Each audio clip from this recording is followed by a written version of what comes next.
What a remarkable career, and now an inspiration to so many young women and boys out there, let's be honest. Michelle Wie West joins us on the desk here at the US Women's Open. An emotional week for you, no doubt. We will get to that in just a moment. But when you watch back a 7-minute reel of your life, the highs and lows, how does it feel watching that back? Thank you for that, by the way.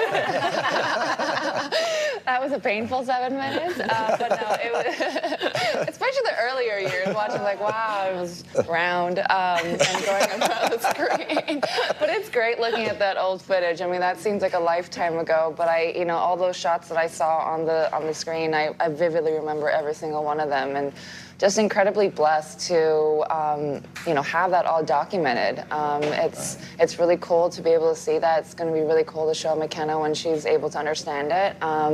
And the career that I've had, what a ride. Exactly. I mean, just looking at it, I mean, obviously, you've achieved so many milestones in your career. You've garnered international recognition. I'm just wondering, what have been the most memorable moments for you personally, both on and off the golf course? Yeah, when I was a kid, I had 2 really big goals. I had one impossible goal, one being I wanted to graduate from Stanford. I wanted to win the U.S. Women's Open, and the impossible goal, I wanted to play in the Masters. To do 2 out of 3, I almost got to do the 3rd. If you remember, I was 2 matches away from playing in the Masters, which would have been really, really cool. But to be able to say that I achieved 2 of my biggest dreams, I'm incredibly blessed. And obviously being a mother now, that has been my biggest achievement to date. And life is good. Speaking of being a mother, you have the most adorable bracelet on. Thank you. Made by McKenna. But I wanted to ask you, I saw you at Mizuho as tournament host, and you're just a natural in that role, and you seem to soak it all up and enjoy it so much. How have you seen your legacy or what you'd like to do for the game and this next chapter evolve, just even in the past year? Yeah, we had the Champions Dinner last night, and we got to interact with the older generation from the women that even won the U.S. Open in the 60s. And it's incredible hearing their stories, and you just realize every time you interact with the older generation that I only have a job because of the women that came before me. And, I take it very seriously that, to kind of carry the baton and help the next generation, especially being a girl mom. That's extremely important to me. It's become a lot more important to me now than it ever has been. So it's been fun to now have the time, now have the mental space and, the physical time to spend time on projects that I believe in, Mizuho America's Open being one of them, and, working with the big body organizations to get more access into the game, close the pay gap on our tour, and keep empowering the women that are out here. You've become such a wonderful ambassador for the women's game, and since sort of stepping away from playing a full schedule, you've really started to push the boundaries on really becoming a real leading voice in this game. But this week is an emotional one. It's your big farewell. It's your big farewell to the US Women's Open, a championship that I'm sure means more to you than any. You've got Johnny on the bag, you've got McKenna here, as you mentioned. What are you expecting to get from this week? How emotional do you think this moment's going to be for you?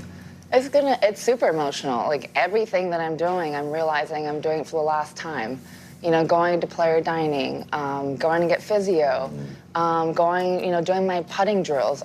Trust me, I'm never doing another putting drill in my life again. Let's be very clear about that. So doing, all the drills that I'm doing, it's for the last time, so I'm getting very emotional. My decision to do it here, the USGA is family.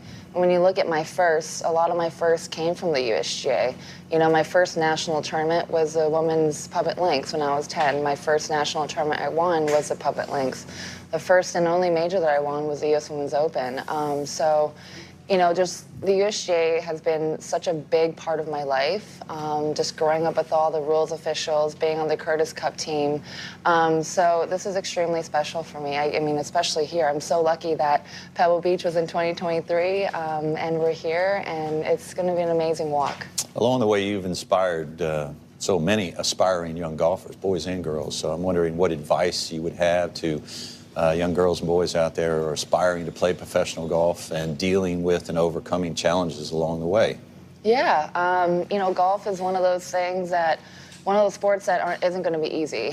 You know, of course there's going to be stretches, and that's the fantastic part, is when the game feels easy, when you go out there and everything just clicks. But a lot of the time it is hard. You have to go out there and just trust yourself. I think you just have to enjoy the hard parts as much as the good parts. You can't just enjoy the good parts, and you'll never be good at golf if you just go out there and want it to be easy and only are there for the good shots. You have to also enjoy the bad times as well, because trust me, there's going to be quite a few of them. Mm-hmm.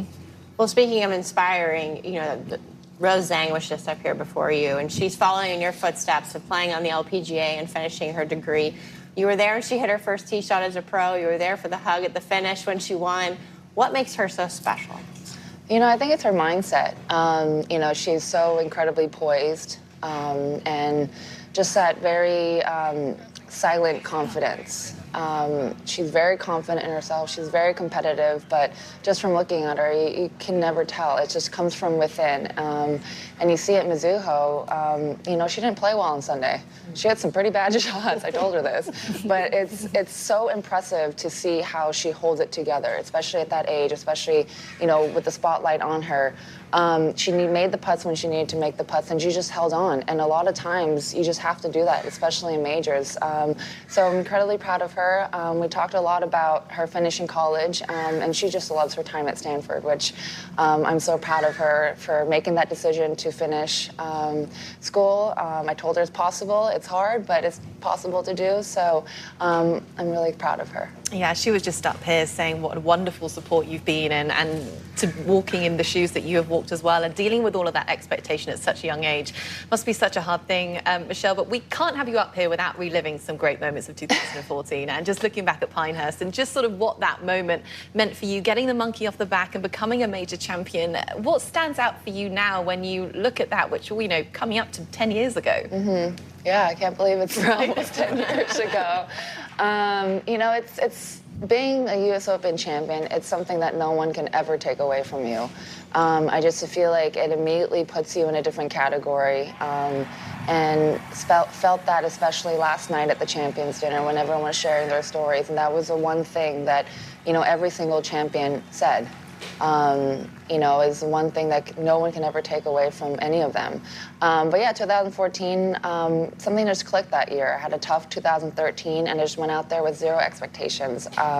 Winning the U.S. Open was so important to me that it would just put so much pressure on myself, and I did not have fun. I just grinded, and 2014, I was like, I love Pinehurst. It was great to watch the men the week before. I got to follow Ricky and Martin Keimer, and got to see them play, and it was just such an amazing experience that I was just enjoying myself, and that's when I knew I need to do more of that. Looking ahead to this week, how's your body feeling? How's your golf game? What's the state it's in?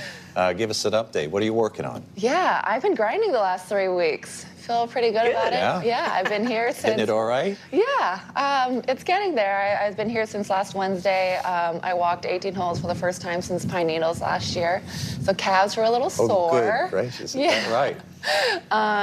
No more cart golf. No more rangefinders, so I had to open up the yardage book and kind of get accustomed to that again. But it's been great. I've been, you know, working hard. Body feels, you know, it's one more week. I'll just leave it at that. So yeah.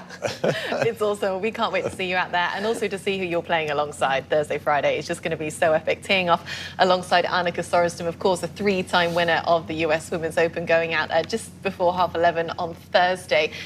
To be in her company, the two of you out there together, I mean, this is just some serious girl power and two of the all-time great champions. What are you hoping to sort of get out of Annika and just to sort of experience that moment in your big farewell? Yeah, it's a huge honor to be paired with, one of the greats of our tour, and to be paired with Angie as well. It's going to be a really fun group. I'm hoping, to still learn from Annika. I've, looked up to her my entire career. So to be able to play with her in my final event, I'm hoping that I can leave with some more tips and still get inspired. Yeah, you don't need them, Michelle Wie West. You are an absolute rock star. We appreciate your time so much here on the desk, and enjoy the week. It's going to be a big one. Thank you. Okay, good stuff. Well, Michelle Wie West, she is a legend and always will be of this sport. 2014 was the year that she became a U.S. Women's Open champion. As she said, the greatest week of her career. Stay with us live from Pebble Beach.